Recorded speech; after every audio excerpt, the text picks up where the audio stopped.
Hi guys, so I figured as a criminal justice major and someone who is going to be a cop, I should do my speech on something criminal justice based. And a super interesting topic to me is female serial killers. I actually wrote a paper on them last year in one of my criminal justice classes, and I figured I would just turn it into a speech.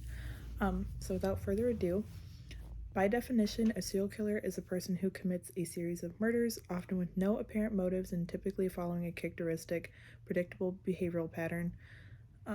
In most cases, when someone thinks about a serial killer, they think of a male, usually in their 20s to 30s range, smart and inconspicuous. People like Jeffrey Dahmer, who was 18 to 31 during the time of his crimes, fit this stereotype perfectly. He was young, smart, charming, handsome, and liked by many people, which made it easy for him to catch his victims. But not all serial killers are those charming men like Dahmer.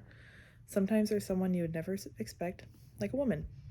Although men are at the top perpetrators of violent crimes like murder, roughly 80% of serial homicides are done by men. The biggest difference between male and women serial killers is that male led crimes are usually either sexually based, while female led crimes usually have a complex motive and are never very simple. With females, sex is way farther down the list for motivation than it is for men. Sexual and sadistic motives are actually extremely rare for female serial killers. When sexual and sadistic motives do rise in female led homicides, the suspect's childhood background usually unveils a history of abuse.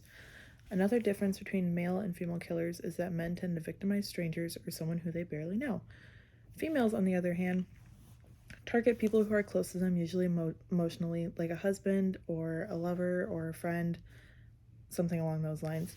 Their crimes are often revenge based as well. Someone cheated, someone lied, someone crossed them in some way or another, and are done for personal gain. A perfect example of someone who kills their husband/lovers is quote unquote the Black Widow. This is a woman who kills three or more husbands or lovers for financial or material gain, like life insurance, money, property. Female killers prefer methods that are more clean to kill than their male counterparts. Most women resort to poisoning, but some other popular methods are drowning, stabbings, and shootings. In a study that consists of 86 female serial killers, that's a lot of serial killers, the preferred method of murder was poisoning among them. Men are generally more violent and grotesque, like beating, strangulation, common in sex-based crimes, and other forms of bodily mutilation. Mutilation. This is partly why women get away with their crimes longer than men do. They're smarter about it. They take their time to plan and clean once they're done. Men tend to act quickly and don't plan how they're going to take care of the mess until after the fact. Another big characteristic for female serial killers is that they don't usually start their criminal career as killers. They start with theft and fraud or embezzlement due to their interest in materialistic things. So little petty crimes is just going to get them money. Some kill for money and others kill for the attention that they get when a loved one dies. They want to be the center of attention so badly that they are willing to take someone else's life just for that. Hence why it is uncommon, or why it is not uncommon for female serial killers to be employed at a nursing home or an assisted living environment. It's easy for them to get close to someone and take advantage of someone who's older and isn't in their right mind, that they aren't in their right mind and they are being taken care of by this person. An example of this kind of female killer would be Dorothea Puente. Dorothea ran a boarding house that mainly consisted of the elderly and mentally disabled. Dorothea would murder her boarders and then cash their social security checks. She killed at least 9 people, and there are 6 murders that she is suspected of committing, but has not been confirmed. Dorothea was arrested after a man recognized her in a bar and turned her in. She actually befriended the man when she found out he received disability checks. This man may have avoided being victim number 10. Although it is rare for a female serial killer's motive to be sex driven, sometimes they will team up with a male partner, and that is usually the outcome. The woman tends to be more submissive to their male accomplice and will do anything to please them, usually because they fear them.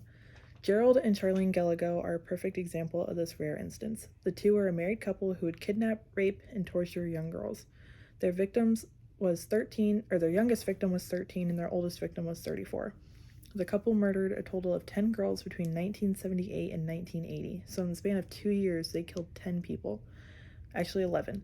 It seems that Charlene did the luring, capturing, and delivering to her husband, who did all of the grotesque, violent actions, although Charlene would partake in some of the heinous activities as well.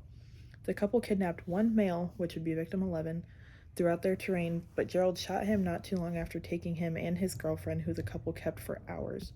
When the couple was finally caught, Charlene testified against Gerald in Nevada and California. Because of her testimony, Charlene was not charged in California but pleaded guilty of murder in Nevada and received a 16-year, 8-month sentence.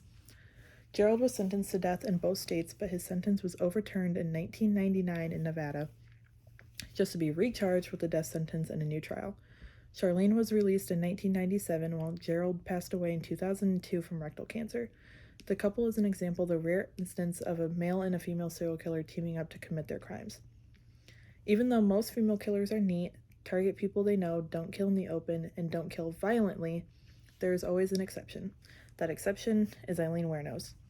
Aileen committed 7+ murders in the northern part of Florida. All of her victims were older men. Wuornos became infamous due to her way that she killed like a man. She murdered her victims outdoors with a shot as cause of death, and they were all strangers.